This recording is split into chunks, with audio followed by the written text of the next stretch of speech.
बिस्मिल्लाहिर्रहमानिर्रहीम। स्टूडेंट, हम इस लेक्चर के अंदर चैप्टर नंबर 4 जो क्वाड्रेटिक इक्वेशन इसको स्टार्ट करने वाले हैं। और ये मैं जब वीडियो रिकॉर्ड कर रहा हूँ तो आज जनवरी की 10 है, मतलब 10 डेट है जनवरी की। और आज दिन कौन सा है? आज दिन ट्यूसडे है, तो ये रात का टाइम है। और इंशाल्लाह मैं चैप्टर नंबर 4 से वीडियो स्टार्ट कर रहा हूँ। तो इंशाल्लाह जो मेरा फोकस है, गोल है, वो है जनवरी, फरवरी, मार्च तक मैं फर्स्ट ईयर का सिलेबस कंप्लीट कर दूँगा। तो मेरे साथ रहिएगा और मेरे सुनने वाले, चाहने वाले, इंशाल्लाह हम इस कंप्लीट लेक्चर सीरीज़ के अंदर कंप्लीट सिलेबस डिस्कस करेंगे। और ज़्यादातर जहाँ से बच्चे मार्क्स उनके डिटेक्ट होते हैं तो वो सारे पोर्शन इस 1 बाय 1 लेक्चर्स के अंदर या एक अलग वीडियो के अंदर मैं ज़रूर डिस्कस करूँगा। तो आज चैप्टर नंबर 4 है क्वाड्रेटिक इक्वेशन। तो देखने वाले हैं कि क्वाड्रेटिक इक्वेशन क्या होता है। यानी ऐसे बच्चे जिन्होंने अभी फर्स्ट ईयर की क्लास स्टार्ट की है या ऑलरेडी फर्स्ट ईयर में है या जिन्होंने एग्ज़ाम देने हैं, उनके लिए ये वीडियो काफ़ी फ़ायदेमंद होगी।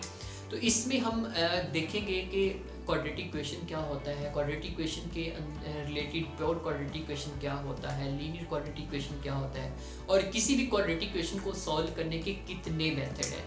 तो चले हम देखते हैं, व्हाइट बोर्ड की तरफ मूव करते हैं और देखते हैं क्वाड्रेटिक इक्वेशन क्या होता है। तो बेटे हम पहले स्टार्ट कर लेते हैं। जैसे मेरे पास एक ए है, बी है एंड सी है।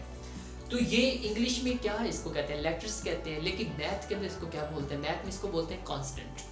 अब जैसे मेरे पास है एक्स है, वाई है और जी है, इसको क्या बोलते हैं मैथ की लैंग्वेज में? इसको ये भी तो होते हैं, तो ये भी अल्फ़ाबेटिक लेटर्स हैं, यानी स्मॉल लेटर्स कह लेते हैं, लेकिन ये मैथ में इसको कहते हैं वेरिएबल्स। अब आपके पास 1 है, 2 है, 3 है, इसको क्या बोलते हैं? नंबर्स। लेकिन यहाँ पे बड़ी इंपॉर्टेंट बात है, अगर यहाँ पे मैं लिखूँ 2x, अब ये जो 2 है इसको क्या बोलते हैं? कोफिशिएंट ऑफ x, यानी ये x अब क्या है? कोफिशिएंट। अगर यही 2 अगर x की कहाँ पे आता है? यहाँ पे, इसको क्या बोलते हैं? एक्सपोनेंट या बोलते हैं पावर। तो ये तो बेसिक चीज़ें थी, बहुत प्रीवियस 9th 10th भी हमें पहले ही पता था ये चीज़ें क्या होती है। लेकिन इस लेक्चर में ये बताना इसलिए ज़रूरी है क्योंकि जब मैं वेरिएबल का नाम लूँगा तो फिर आपको शायद समझ ना आए, तो ऐसे बताने से अब आपको समझ आएगी।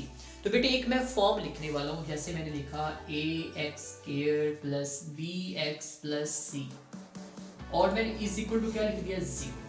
अब ये जो फॉर्म है, ये फॉर्म क्या है? इसको बोलते हैं अलजेब्राइक एक्सप्रेशन, नहीं बोलते, इसको बोलते हैं इक्वेशन, अलजेब्राइक इक्वेशन। लेकिन यहाँ पे मैंने कंप्लीट लिखने के बाद अगर मैं ये वाला पार्ट रिमूव कर दूँ, इक्वल वाला, तो इसको क्या बोलते हैं? Algebraic expression. यानी अब ये वाला क्या होगा? ये पूरा पॉलिनोमियल, यानी पॉलिनोमियल पूरा है अलजेब्राइक एक्सप्रेशन। लेकिन अगर 0 लगाने से अब ये क्या हो गया? एक इक्वेशन बन गई, यानी इक्वलिटी का साइन कहीं भी आ जाता है उसको हम इक्वेशन बोलते हैं। अब बेटे देखिए, इसमें x की पावर यहाँ पे क्या है? x की यानी कि पावर अगर देखें, यानी कि एक्सपोनेंट, इसमें x का क्या है? 2 है, यानी यहाँ पे एक्सपोनेंट इसका क्या है? 2 है। तो एक ऐसी इक्वेशन या एक ऐसी अलजेब्राइक इक्वेशन जिसमें वेरिएबल, यानी ये वेरिएबल है जिसकी पावर वेरिएबल की क्या हो? 2 हो, तो उस इक्वेशन को क्या बोलते हैं? उस इक्वेशन को बोलते हैं क्वाड्रेटिक इक्वेशन। यानी पूरा अगर नाम तो ना ही लिखो, मैं शॉर्ट लिखूंगा, क्या बोलते हैं? पूरा क्वाड्रेटिक इक्वेशन।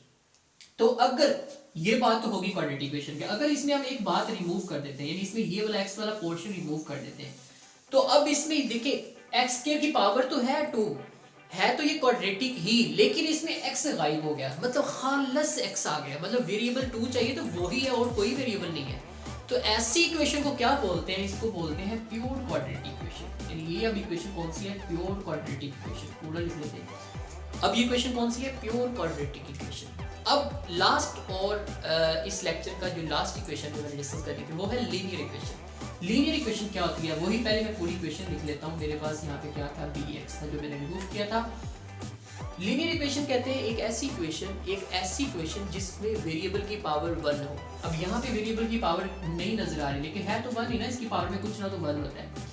तो पावर x की क्या है? 1 है, तो ये वाला पार्ट आप हमें नहीं चाहिए, यानी कि अगर ये वाला पार्ट रिमूव कर दे तो जो बाकी रिमेनिंग पार्ट्स बनता है वो वाली इक्वेशन क्या बनती है? Linear equation.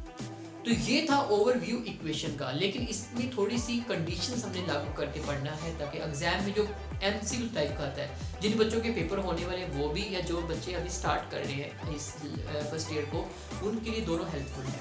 तो ये बेटे रिमूव करता हूँ मैं, आपके पास लिखता हूँ। मेरे पास है ax² plus bx plus c is equal to 0 is quadratic equation. पूरा लिख लेते हैं, ये शॉर्ट लिख लेते हैं। नीचे बेटे ऑप्शन आ जाता है पेपर में कि ए बराबर हो 0 के, बी में आ जाता है ए बराबर ना हो 0 के, सी में आ जाता है आपके पास डी 0 हो, और डी में आपके पास आ जाता है बी 0 ना हो। सही है। तो अब ये कुछ यानी कि इस पे कंडीशन आ गई, यानी कि ये वाली जो इक्वेशन है ये क्वाड्रेटिक इक्वेशन कब होगी, इसमें कंडीशन है। अगर आपसे मैं पूछूं कि ये क्वाड्रेटिक इक्वेशन उस वक्त ही रहेगी ना जब इसमें ये वाला पार्ट 0 ना हो। अगर ये पार्ट 0 हो जाता है तो फिर तो ये इक्वेशन क्वाड्रेटिक नहीं रहेगी। तो ये कब रहेगी, जब इसमें ए वाला पोर्शन कभी 0 ही ना हो, यानी ये ऐसे ना हो। अगर ऐसे हो जाता है, यानी ऐसे हो जाता है, अगर ऐसे हो जाता है तो ये वाला पार्ट जो है ये क्वाड्रेटिक नहीं रहेगा। यानी कि अगर ये मैं 0 कर देता हूँ, यानी ये पार्ट तो फिर क्या हो जाएगा, रिमूव हो जाएगा।